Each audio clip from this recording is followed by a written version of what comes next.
이 영상은 은퇴 후의 현실에 직면한 많은 사람들의 이야기를 담고 있습니다. 은퇴 후에 맞이하는 다양한 어려움과 그 속에서 살아가는 사람들의 이야기를 통해 우리가 함께 고민해야 할 문제들을 조명해 보고자 합니다. 지금부터 시작합니다. 이재훈 씨, 1964년생, 올해로 60을 넘기고 드디어 은퇴를 맞이했습니다. 오랜 세월 직장에서 일하며 쉼없이 달려왔지만 이제 은퇴 후의 삶이 시작되었습니다. 그러나 은퇴의 기쁨보다는 걱정과 불안이 더 큽니다. 국민연금을 받기 위해서는 아직 몇 년이 더 남았습니다. 저는 2027년에 연금을 받기 시작할 것이며 한 달에 약 133만 원 정도를 받을 수 있을 것입니다. 하지만 이 금액으로 생활비를 충당하기는 매우 어렵습니다. 연금을 타면서도 건강보험료와 각종 세금을 내야 하며 이로 인해 생활비가 크게 줄어듭니다. 결국 연금을 받더라도 생계를 위해 추가적인 수입이 필요합니다. 정말로 평생 일을 해야 하는지에 대한 깊은 회의감이 듭니다. 또한 부모님을 돌봐야 하는 책임도 남아 있습니다. 연로하신 부모님의 병원비와 생활비를 부담하는 것은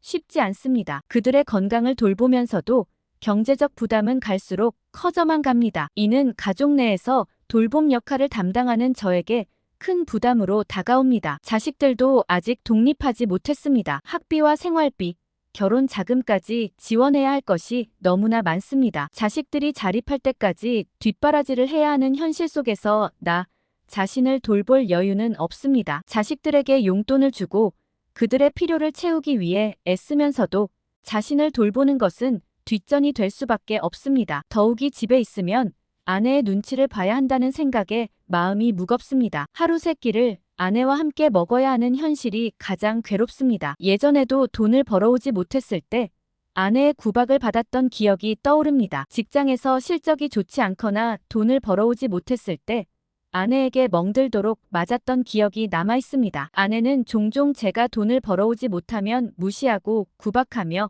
심지어는 신체적인 폭력을 행사하기도 했습니다. 집 안에서 아내와의 관계가 불편해지는 것이 가장 큰 걱정입니다. 나가서 먹을 돈도 없고 집 안에서는 아내의 눈치를 봐야 하는 생활이 너무나 슬픕니다. 퇴직금을 받아 1년 정도 버틸 수 있을 거라 생각했지만 현실은 그렇지 않았습니다. 퇴직금으로는 생활비를 충당하기에 턱없이 부족했습니다. 직장을 구하려고 했지만 나이와 경력이 오히려 걸림돌이 되어 취업이 쉽지 않았습니다. 많은 회사들이 젊은 인재를 선호하며 저 같은 중장년층은 채용을 꺼려했습니다. 은퇴 후 가장 슬픈 것 중 하나는 친구 관계의 단절입니다. 일하면서 매일 보던 동료들과의 관계가 끊어지고 새로운 사람을 만나는 것도 쉽지 않습니다. 친구들과의 관계가 점점 소원해지면서 외로움이 더해집니다. 사회적 관계가 줄어들면서 저는 점점 더 고립감을 느끼게 됩니다. 이는 제 정신적, 신체적 건강에도 부정적인 영향을 미칩니다. 집에만 있으면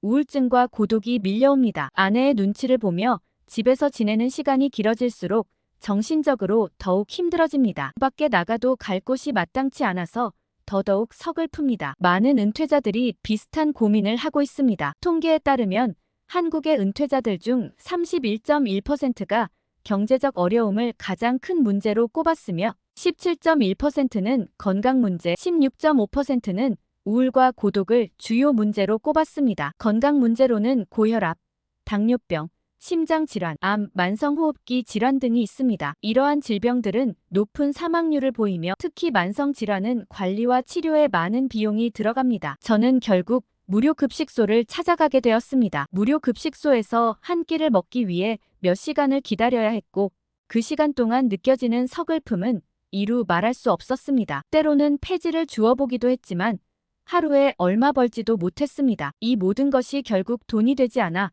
더욱 힘들었습니다. 무료 급식소를 이용하려면 해당 지역의 주민자치센터나 노숙인상담보호센터에 문의하여 상담을 받으면 됩니다. 예를 들어 서울역의 따스한 체험터와 같은 무료 급식소에서 식사를 제공하며 일용직 근로자들을 위한 희망식당도 운영되고 있습니다. 이러한 급식소는 주로 노인복지회관이나 지역사회의 지원을 받아 운영되며 급식 시간을 미리 확인하고 이용할 수 있습니다. 이 모든 슬픔과 고통 속에서도 저는 포기하지 않고 앞으로 나아가야 합니다. 이러한 삶의 무게를 함께 견디며 서로를 위해 살아가는 것이 우리 세대의 몫이니까요. 지금까지 한국에서의 퇴직 후 현실에 대해 살펴보았습니다. 경제적 어려움과 가족 부양의 부담, 그리고 사회적 고립과 정신적 고통 속에서 많은 은퇴자들이 하루하루를 살아가고 있습니다. 하지만 이러한 어려움 속에서도 희망을 잃지 않고 서로를 위해 살아가는 우리들의 이야기가 있습니다. 함께 고민하고